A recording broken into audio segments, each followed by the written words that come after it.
अस्सलाम वालेकुम eight class. आज का आपका केमिस्ट्री का न्यू चैप्टर स्टार्ट हो रहा है, the chapter number 4, the structure of molecules. जैसे कि नेम से इंडिकेट हो रहा है कि इस चैप्टर में आप मॉलिक्यूल्स के बारे में पढ़ोगे। सबसे पहले तो हम देखते हैं कि हमें पता है कि मॉलिक्यूल्स क्या चीज़ होती है। बिल्कुल, केमिस्ट्री में मॉलिक्यूल एक ऐसा सब्सटेंस है which is composed of, which is created by the chemical combination of at least 2 atoms. ठीक है, फॉर एग्जाम्पल हम इतने सारे एटम्स को अब पहचानते हैं, जैसे कि हाइड्रोजन एटम, जैसे कि ऑक्सीजन एटम। ठीक है, तो अगर 2 एटम केमिकल बॉन्डिंग के थ्रू एक दूसरे के साथ कंबाइन हो जाते हैं, अटैच हो जाते हैं, और वो हमेशा इसी तरह कंबाइंड फॉर्म में रहेंगे जब तक कि उनकी बॉन्डिंग ब्रेक ना की जाए। ठीक है, तो ये जो कॉम्बिनेशन है, chemical combination of at least 2 atoms, it is actually the molecule. ठीक है, a group of atom which is combined chemically, उसको हम मॉलिक्यूल कहेंगे। ठीक, तो सबसे पहले देखते हैं कि मॉलिक्यूल बनता कैसे है। 2 एटम की कॉम्बिनेशन से 2 एटम आपस एक दूसरे के साथ बॉन्ड बनाते हैं, केमिकल बॉन्ड। ठीक है, अब केमिकल बॉन्ड क्या चीज है? A chemical bond is actually the force of attraction which holds the atoms of a molecules together.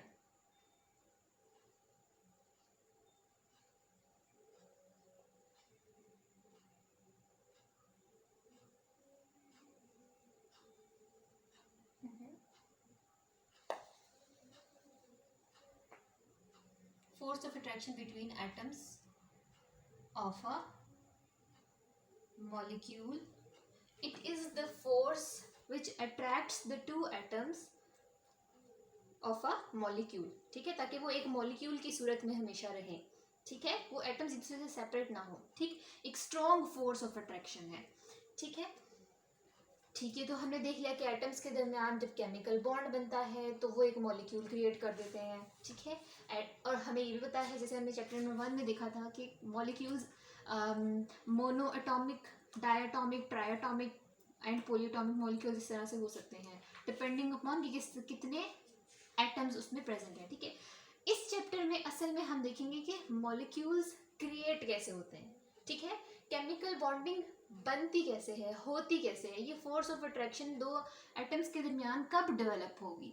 ठीक है, इसकी वजह क्या है, क्यों मॉलिक्यूल बनेंगे, एटम इंडिविजुअली क्यों एग्जिस्ट नहीं कर सकते।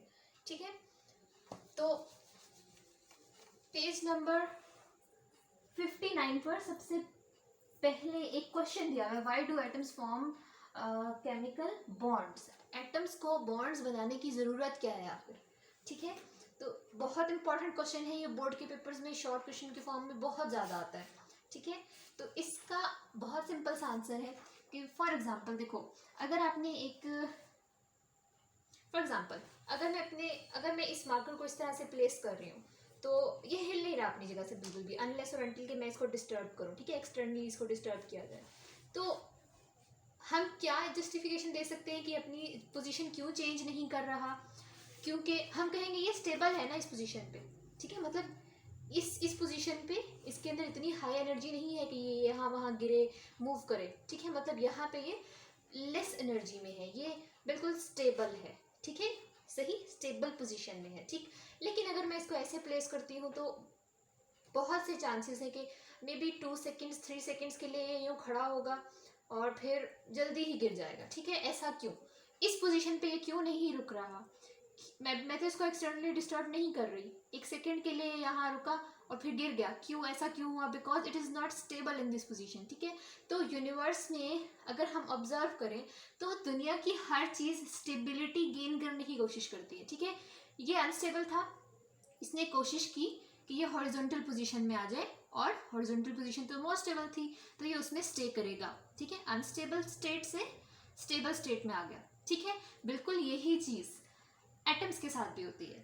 ठीक है, अब एटम्स अपनी ओरिएंटेशन या पोजीशन तो चेंज नहीं करते, लेकिन जिन एटम्स के अंदर हमने पीरियोडिक टेबल पढ़ा है और हमें पता है कि एटम्स में एक शेल के अंदर different number of electrons exist कर सकते हैं। ठीक है, फॉर एग्जांपल अगर मैं हाइड्रोजन एटम लेती हूँ, या हम ग्रुप्स लेते हैं, तो ग्रुप नंबर 1 अगर लें तो उसके जितने भी एलिमेंट्स हैं सबके लिए NS1 कन्फिग्रेशन आती है, ठीक है। यानी जितने भी एटम्स होंगे उसमें आउटर मोस्ट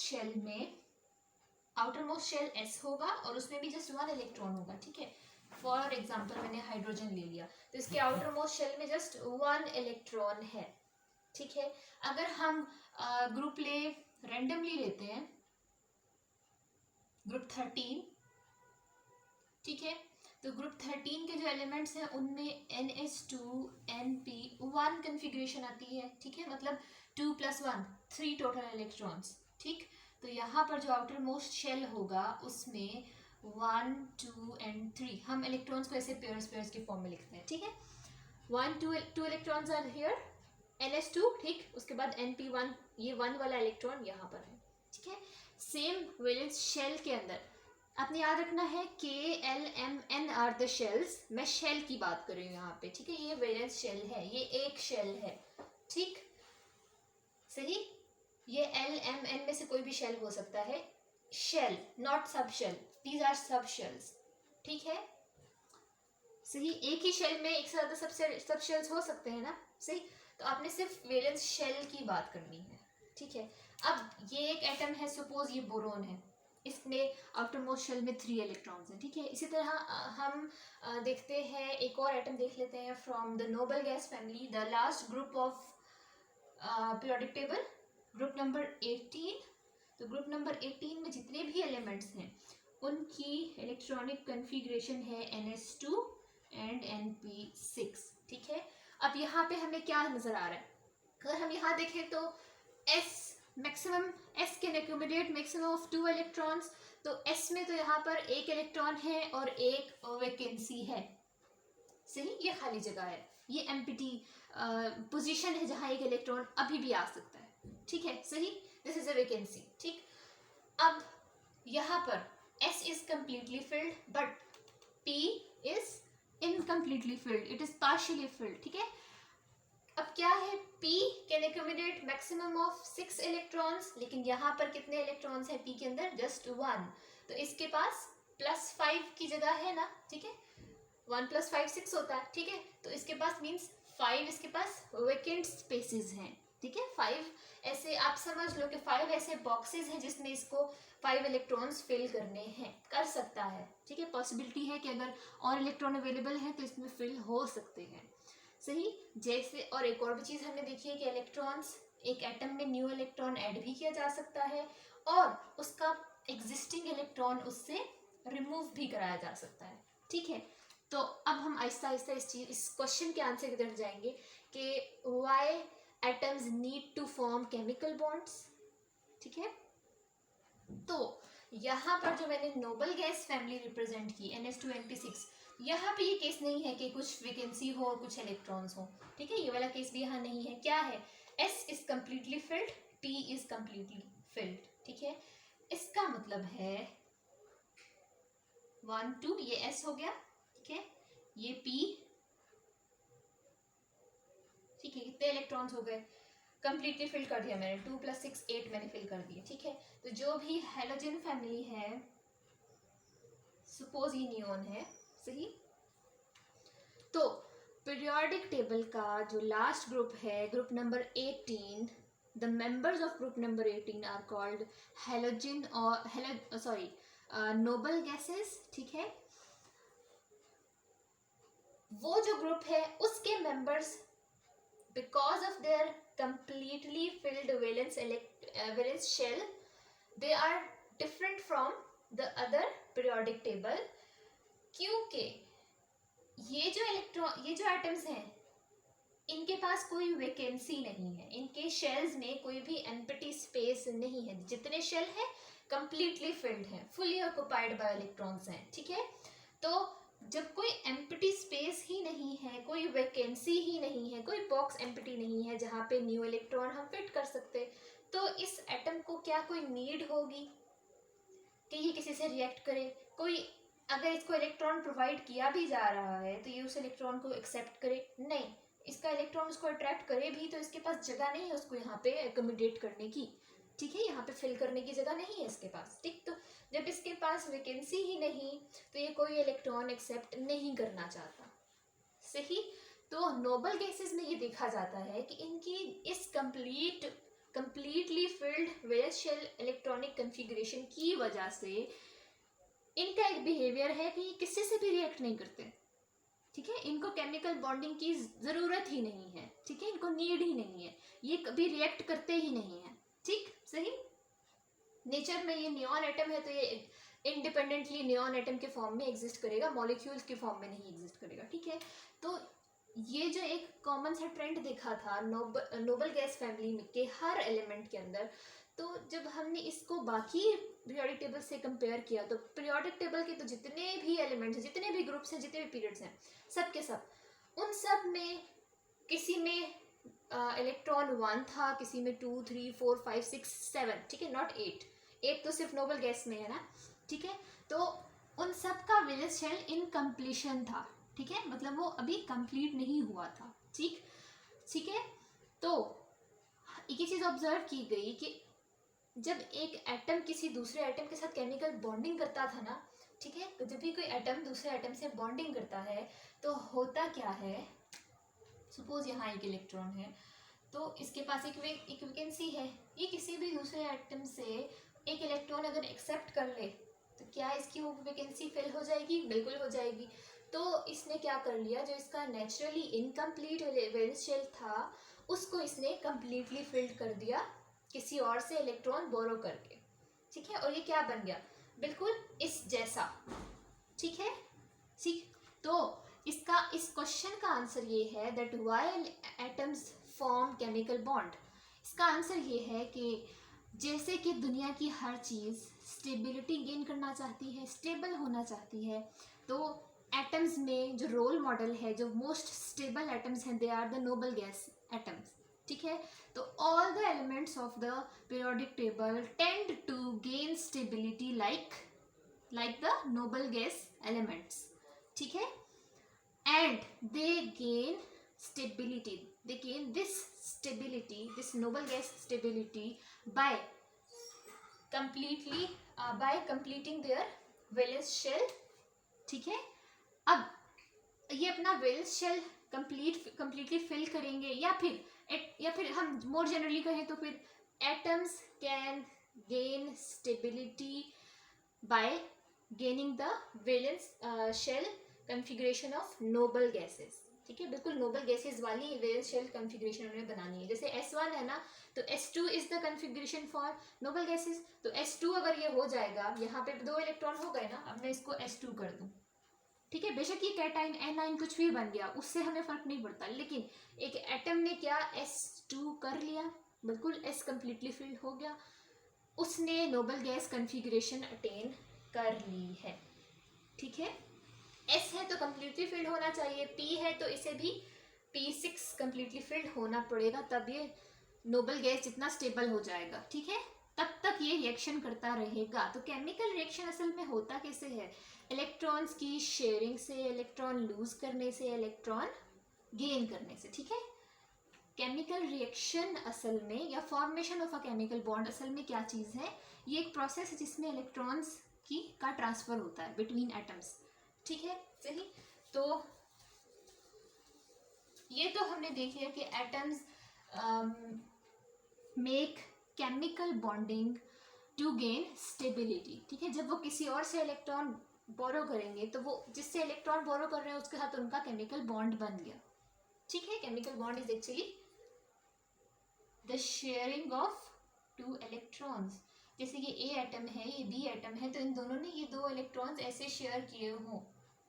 ठीक है, ये एक एटम, ये इसकी बाउंड्री, ये सेकेंड एटम, और ये इसकी बाउंड्री यानी वैलेंस शेल, और दोनों के वैलेंस शेल में ये वाले इलेक्ट्रॉन्स म्यूचुअली शेयर हो रहे हो। ठीक है, तो इन दोनों के दरमियान हम कहेंगे कि एक फोर्स है जो इन्हें यहाँ पे होल्ड करके रखती है, that force is the chemical bond. ठीक है, वो एक बॉन्ड है।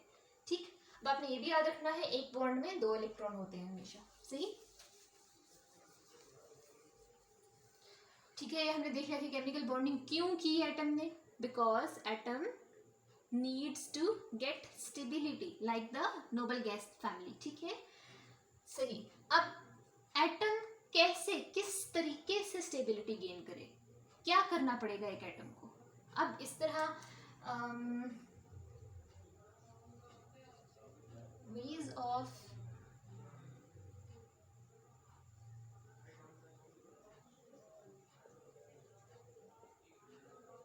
ये तो हम पता चल गया कि स्टेबिलिटी गेन करनी है, valence shell electronic configuration attain करनी है, नोबल गैस जैसी करनी है, ठीक है। तो करनी कैसे है, क्या तरीका कार होगा, ठीक। अब ये डिपेंड करता है कि वो जो एटम है ना जिसको नोबल गैस जैसा बनना है, ठीक है, जिसको अपना वेलेंस शेल कंप्लीटली फिल्ड करना है, वो एटम किस तरह का है, किस नेचर का है, ठीक है। 3 तरह के हो सकते हैं हमारे पास atom, depending upon the number of electron present on their valence shell, ठीक है। If an atom has 1, 2,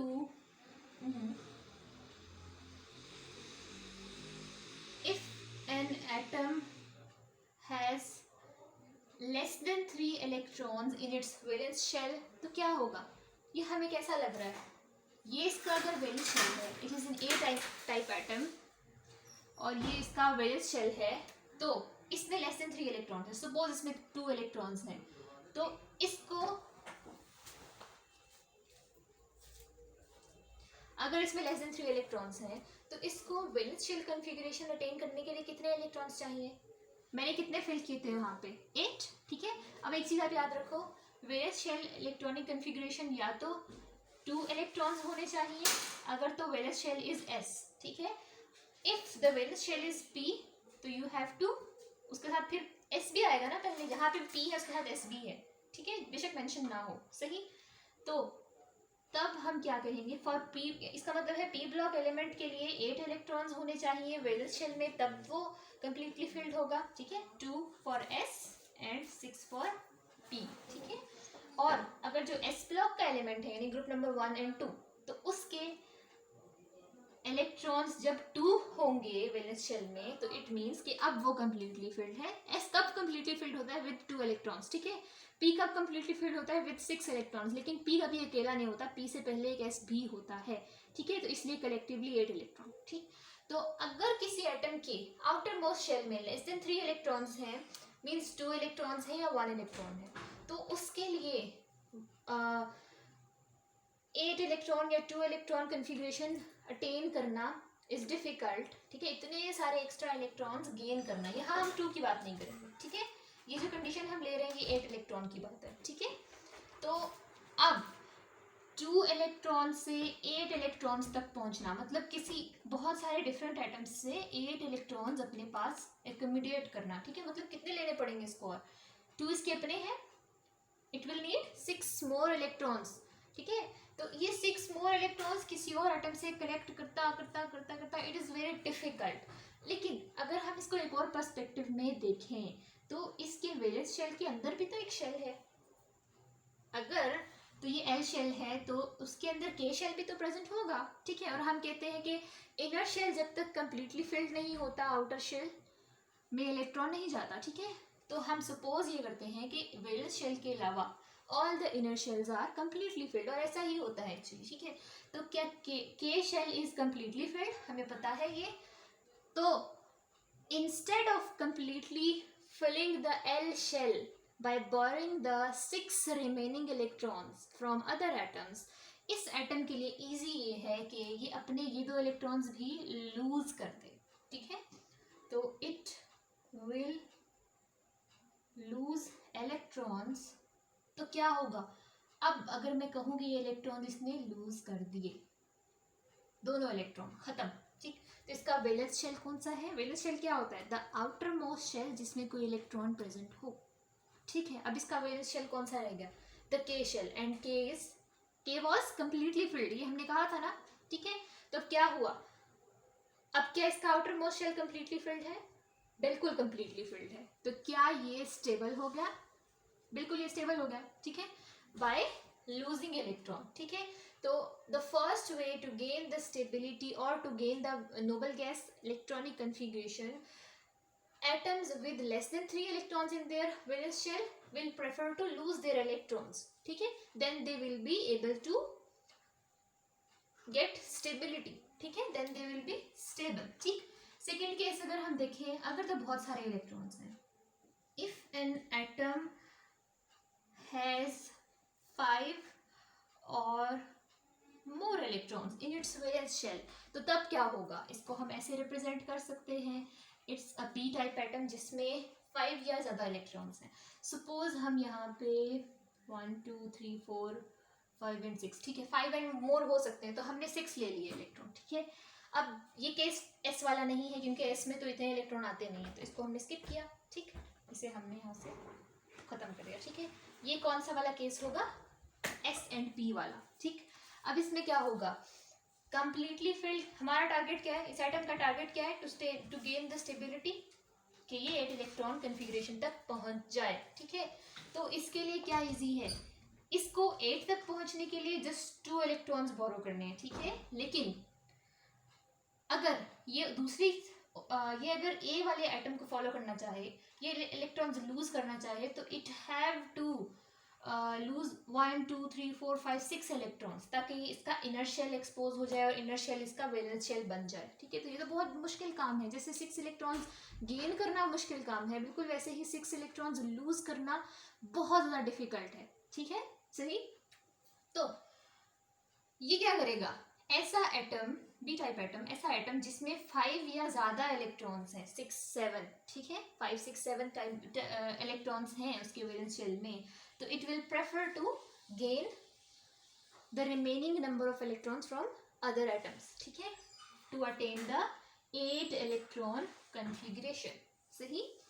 तो अब इसको 6 तो इसके पास ऑलरेडी है, इसको जस्ट 2 चाहिए, तो ये 2 किसी से भी एक्सेप्ट कर सकता है, ठीक है। Then it will gain remaining electron, सही, ठीक है। ये तो हो गए दो तरीके के एटम्स जिनके पास पहले से बहुत सारे इलेक्ट्रॉन हैं, वो थोड़े से और गेन करके 8 इलेक्ट्रॉनिक कन्फिग्रेशन अटेन कर लेंगे, वो स्टेबल हो जाएंगे, ठीक है। तो उसके बाद ऐसे एटम्स जिनके पास, अब जिन्होंने ना तो अपने इलेक्ट्रॉन्स लूज करने हैं, ना तो इलेक्ट्रॉन्स गेन करने हैं, ना एनाइन बनाना है, ना कैटाइन बनाना है, तो कंडीशन ऐसी हो सकती है कि एटम्स सिंपली दूसरे एटम के साथ जस्ट इलेक्ट्रॉन्स शेयर कर लें, ठीक है। जैसे कि ये ए एटम है और ये बी एटम है, ठीक है। अगर मैं इसके इलेक्ट्रॉन्स को ऐसे क्रॉस से रिप्रेजेंट करती हूँ, जस्ट इन दोनों को डिस्टिंग्विश करने के लिए, सपोज इसके पास ये 7 इलेक्ट्रॉन्स थे, ठीक है, इस एटम के पास भी ये 7 इलेक्ट्रॉन्स थे, ठीक है, 7 इसके पास 7 इसके पास, ठीक है। यहाँ कोई कंडीशन नहीं है कि 7 ही हो, बस जितने भी हो, ठीक है। अब दोनों ही एटम्स को इलेक्ट्रॉन्स रिक्वायर्ड हैं, B type atom has 7 electrons in its outermost shell और इसको 1 इलेक्ट्रॉन गेन करना है। ए टाइप एटम में भी 7 इलेक्ट्रॉन्स हैं और इसको भी 1 इलेक्ट्रॉन गेन करना है। तो अब दोनों ही इलेक्ट्रॉन गेन करने वाले हैं, दोनों क्या काम करेंगे, दोनों ही ये दोनों इलेक्ट्रॉन्स को शेयर कर लेंगे, ठीक है, एक एक इलेक्ट्रॉन दोनों शेयर कर लेंगे। तो होगा क्या, इसको हम ऐसे रिप्रेजेंट करेंगे, ये जो ए एटम है इसके पास अपने 7 इलेक्ट्रॉन्स पूरे, बी एटम इसके पास भी अपने 7 इलेक्ट्रॉन्स पूरे, मगर किस तरह, ठीक है। अब क्या हो गया, ये जो 2 इलेक्ट्रॉन्स है ना, ये ए एटम समझता है कि ये दोनों इलेक्ट्रॉन्स इसके शेल में है, ठीक है, दिस क्रॉस एंड डॉट, ये दोनों इसके हैं। कितने हो गए अगर मैं इसको इंक्लूड कर लूँ तो 1 2 3 4 5 6 7 8, ए के पास है 7 इलेक्ट्रॉन, लेकिन बी एटम भी समझ रहा है कि ये जो डॉट वाला इलेक्ट्रॉन है ना, इसने एक्सेप्ट किया है, वो इसके शेल में आया है, दोनों के दरमियान है ये, ठीक है। तो इसके टोटल इलेक्ट्रॉन कितने हो गए, 1 2 3 4 5 6 7 एंड 8, ठीक है। दोनों के पास इलेक्ट्रॉन्स की शेयरिंग हुई है, एक एक इलेक्ट्रॉन दोनों ने शेयर किया है एक दूसरे के साथ, ना डोनेट किया ना एक्सेप्ट किया, ठीक है, शेयर किया है, ठीक। तो कुछ atoms valence shell electronic configuration noble gases की कन्फिग्रेशन के इक्वल कैसे करते हैं, बाय शेयरिंग इलेक्ट्रॉन्स, ठीक है, ठीक, सही। अब ये जो जितने भी प्रोसेस है ना, अब एक एटम इलेक्ट्रॉन लूज करेगा, दूसरा एटम गेन करेगा, दोनों के दरमियान हो जाएगी केमिकल बॉन्डिंग, ठीक है, दोनों एक दूसरे के साथ अटैच हो गए, बॉन्ड बन गया। एक इलेक्ट्रॉन अब ये जो हमारे पास बी टाइप एटम है, ये इलेक्ट्रॉन लूज करेगा, कोई और एटम उसको एक्सेप्ट कर लेगा, इन दोनों के दरमियान भी हो गई केमिकल बॉन्डिंग। ठीक है, शेयरिंग में भी अभी हमने देख लिया, एक एटम दूसरा एटम दोनों इलेक्ट्रॉन शेयर करेंगे और दोनों इकट्ठे रहेंगे हमेशा अपने इलेक्ट्रॉन की वजह से, और दोनों के दरमियान हो गई केमिकल बॉन्डिंग। ठीक है, तो ये सारे तरीके केमिकल बॉन्डिंग में ही फॉलो होते हैं। ठीक है, इन सब का रिजल्ट है chemical bond between the atoms. ठीक, अभी हमने देखा कि atoms with 2 electrons in outermost shell are stable। ठीक है, और सेकंड हमने क्या देखा, एटम्स विद, ये कौन सा केस है जिनमें S is the valence shell, जिसमें आउटर मोस्ट शेल सिर्फ S है, तो S में तो मैक्सिमम 2 ही इलेक्ट्रॉन्स की जगह होती है, तो वो 2 ही इलेक्ट्रॉन फिल करेंगे, उससे ज़्यादा तो फिल ही नहीं कर सकते और स्टेबल हो जाएंगे। ठीक है, सेकेंड क्या हो सकता है, atoms with 8 electrons in valence shell are stable। अब ये दोनों तो जनरल ऑब्जर्वेशन है, हमने अभी अभी देखा कि या तो इलेक्ट्रॉन्स 2 हो रहे थे तो वो एटम कम्प्लीटली फिल्ड था, ठीक है, शेल कम्प्लीटली फिल्ड था और वो स्टेबल था, उसे और रिएक्शन नहीं करना और इलेक्ट्रॉन का लेन देन नहीं करना। ठीक है, वो और मजीद कोई बॉन्ड वगैरह नहीं बनाएगा अगर उसमें 2 इलेक्ट्रॉन्स हैं आउटर मोस्ट शेल में, in case of S outermost shell, जब P नहीं होगा। ठीक है, लेकिन अगर P is the outermost shell तो P के साथ कहीं पे हिडन S भी होता है। ठीक है, ये भी आपने याद रखना है। ठीक, तो क्या होगा, उसको 8 इलेक्ट्रॉन फिल करने हैं अपने आउटर मोस्ट शेल में। ठीक है, तो ये दोनों जनरल एक प्रोसेस, जनरल फिनोमेना था, नेचुरल फिनोमेना था कि एटम्स या तो 2 इलेक्ट्रॉन्स एक्यूमुलेट करके स्टेबल होते थे या 8 इलेक्ट्रॉन्स एक्यूमुलेट करके स्टेबल होते थे। ठीक है, और इन दोनों को हमने रूल्स बना दिया। ठीक है, दिस इज अ रूल, जब एटम 2 इलेक्ट्रॉन अपने अंदर फिल करेगा आउटर मोस्ट शेल में तो it will be stable. This rule is called the duplet rule. ठीक है, accumulation of 2 electrons in the outermost shell of an atom is the sign of stability. This is called the duplet rule. किस rule के according ये stability है, duplet rule के according. क्यों, duplet means 2, having 2। ठीक है, क्या मतलब, having 2 electrons in outermost shell, सही। ठीक है, लेकिन ये क्या, ये वाला कौन सा जनरल रूल हम देख रहे थे, नेचुरली एटम्स को हम ये ट्रेंड फॉलो करते हुए भी देख रहे थे। ठीक है, atoms with 8 electrons in the valence shell are stable, ये भी एक नेचुरल रूल बन गया था। ठीक है, नेचुरली एटम्स ये रूल फॉलो करते थे, तो हमने इसे किसका नाम दे दिया, द ऑक्टेट रूल।